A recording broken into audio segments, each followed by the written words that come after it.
Is the wealthiest man that I've been with.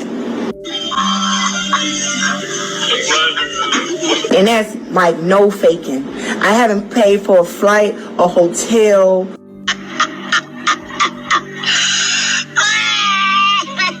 a fucking purse, nothing. And I don't know how. What if this was never about love, loyalty, or messy emotions at all, but about a scheme that paid out quietly? Because according to what Tasha K is now alleging, the situation involving Claressa Shields, Papoose, and Remy may have been financially motivated from the very beginning. Not impulsive, not accidental, but structured in a way that only makes sense once you follow the money. The number circulating is shocking $900,000, and what's making the internet spiral isn't just the amount. It's how people believe it allegedly moved: quiet expenses, shared access, lifestyle costs masked as support. According to the claims, this wasn't one big theft moment. It was a slow extraction, hidden inside trust, love, and emotional distraction. Here's why people are calling it a scheme. Claressa was defending loyalty publicly while allegedly footing bills privately. Papoose's lifestyle reportedly upgraded without matching income shifts. And Remy's reappearance at the exact moment Claressa's chapter ended made fans start asking a brutal question: was Claressa the plan or the bridge? What makes this even darker is Claressa's image. Discipline, precision, control. The last person anyone expects to be financially outmaneuvered. But that's exactly what makes the story believable to some, because schemes don't work on the careless. They work on the confident, the ones who think love could never cost them their leverage. According to the narrative spreading now, Claressa didn't just lose money, she lost position, control over timing, control over access. And once control is gone, recovery becomes quiet and humiliating, not because of weakness but because trust was weaponized. Tonight, we're breaking down where the $900,000 allegedly went, how access turned into advantage, and why fans believe this wasn't a breakup gone wrong, but a plan that worked exactly as intended. Because heartbreak heals, but a scheme, that changes how you trust forever. According to the narrative now circulating, the first mistake people made was treating this like a relationship story instead of a financial timeline. Because when you strip away the emotions and look strictly at movement, money, access, responsibility, a very different picture starts forming. This is why critics say the alleged $900,000 didn't vanish overnight. It moved gradually, quietly, under the cover of trust. The claims suggest that once Claressa Shields opened her life emotionally, she also opened it logistically, not recklessly but relationally. Shared travel, shared living costs. Shared responsibilities that were never formally labeled as loans, investments, or obligations. According to this framing, nothing looked suspicious because nothing felt transactional. It felt like support, and support rarely gets audited. This is where Papoose enters the analysis. Observers point to a noticeable lifestyle stabilization during this period, fewer visible financial pressures, more consistency, more comfort, not sudden wealth but relief. And relief often signals that someone else has absorbed costs that used to exist. According to critics, when income doesn't rise but expenses feel lighter, the difference comes from somewhere. What makes this story sharper is the alleged absence of structure. No contracts, no clear boundaries. No separation between romantic support and financial responsibility. According to the claims, that lack of definition is exactly how money slips through unnoticed. Because if nothing is labeled, nothing looks missing, until the relationship ends and everything has to be recalculated retroactively. Then there's Remy Ma's position. The timing of her re-entry into the picture is what made people start using the word scheme, not because of proof, but because of sequence. Claressa's financial support allegedly winds down. The relationship ends, Remy reappears, and suddenly the period in between looks less like a chapter and more like a bridge that served its purpose. By the end of this part, the accusation isn't money was stolen. It's far more unsettling than that.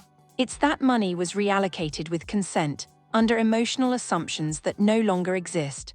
And once consent is withdrawn, what felt like love starts feeling like loss. Not because anyone grabbed anything, but because someone walked away benefited. According to the way critics are framing this now, the word scheme isn't being used because of a single illegal act, it's being used because of pattern and timing. And patterns don't need confessions to feel convincing. They just need alignment. That's what's making this story so explosive online. The argument goes like this: If money moved slowly, access expanded quietly, and benefits stacked without structure, then intent becomes less important than outcome.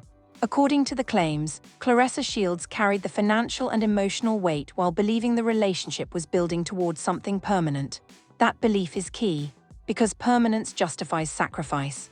And sacrifice, when undocumented, is impossible to recover. Critics point to the lack of resistance during the relationship as another red flag. No pushback on spending, no renegotiation of boundaries, no recalibration as costs increased. According to this narrative, when one person keeps saying it's fine, the other stops asking. And when asking stops, responsibility blurs. That blur is where people say the scheme lived not in stealing, but in allowing imbalance to grow unchecked. Then comes the exit. According to online analysis, exits reveal everything. If someone leaves a relationship financially lighter while the other has to rebuild, people assume benefit was uneven. That assumption intensifies when the exit is clean and fast, and when familiarity elsewhere resumes almost immediately. The sequence creates suspicion even without proof. This is where Papoose and Remy become inseparable in the narrative, not because they acted together publicly, but because the result favored continuity on one side and loss on the other. According to critics, when outcomes line up too neatly, coincidence stops feeling satisfying. What makes this especially painful is that, if true, no laws had to be broken. No accounts had to be drained illegally. Everything could have happened with permission, just not with full understanding. And that's why people are angry, because consent given under emotional assumption doesn't feel like consent once the assumption collapses. By the end of this part, the claim sharpens again. This wasn't a crime scene, it was a design flaw in trust.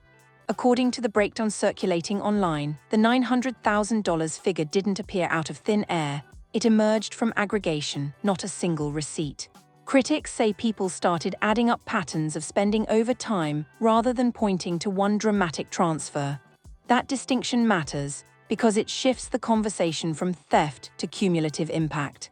Here's how the number allegedly formed. Observers looked at extended periods of shared expenses tied to Claressa Shields' income.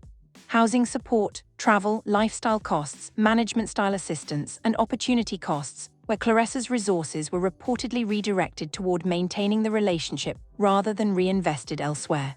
None of this requires a bank screenshot to feel real to critics. It requires duration. Over time, small permissions compound into big numbers. This is where Papoose becomes central to the discussion. Commentators say the lifestyle consistency during this window didn't align with visible income shifts, which fueled the belief that expenses were being absorbed off-camera. Again, not as a heist, as relief. Relief from costs someone else quietly picked up. Relief that doesn't look suspicious until it ends. And then there's Remy's reappearance. Critics argue that when the relationship with Claressa wound down, the financial burn rate appeared to stop, right as familiarity resumed elsewhere. That timing is what locked the number into public imagination. Not because it's proven to the dollar, but because the before and after felt stark. Why did the number stick? Because it felt plausible given Claressa's earnings and the length of time involved. People didn't need precision, they needed a scale. And $900,000 became shorthand for this wasn't pocket change, this was years of momentum. By the end of this part, the claim isn't that someone pocketed a specific sum.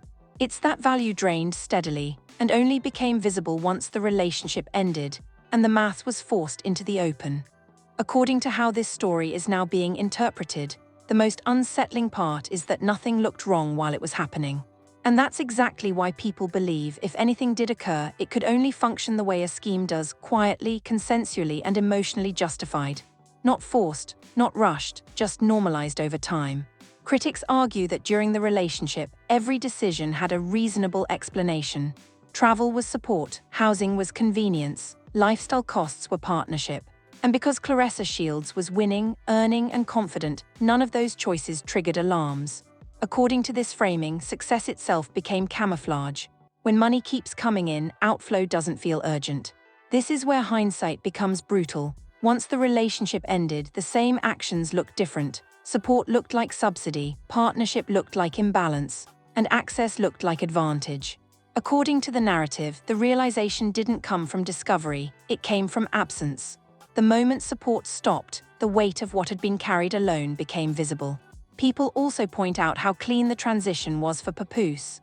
No financial rebuilding period, no visible disruption. According to critics, that contrast is what cemented suspicion. If one person exits intact and the other is left recalculating, the relationship's cost becomes undeniable, even if it was never itemized before. Then there's the role of Remy in hindsight. Her re-entry into the picture didn't just change optics, it reframed purpose.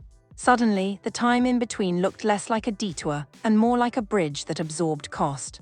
Not because anyone planned it that way explicitly, but because the outcome aligned too neatly. By this stage, the claim isn't that there was a criminal mastermind. It's that there was emotional certainty on one side and strategic patience on the other.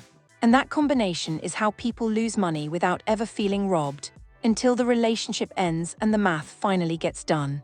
At this point, what people are really reacting to isn't just the $900,000 number. It's the realization of how easily money can disappear when trust replaces structure. This story hit a nerve because it doesn't sound like a movie-style robbery. It sounds like something that could happen to anyone who mixes love, loyalty, and finances without clear lines. If the allegations are even partially true, then this wasn't about greed in the loud sense. It was about access, timing, and emotional assumptions that went unquestioned for too long. And that's why this situation feels heavier than gossip.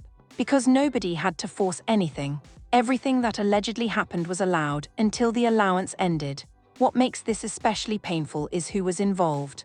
Claressa Shields is known for discipline, strategy, and control.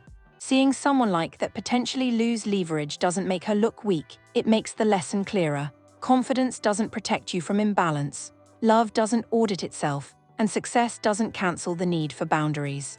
This also reframes how people are looking at Papoose and Remy, not as cartoon villains but as beneficiaries of a situation that worked in their favor.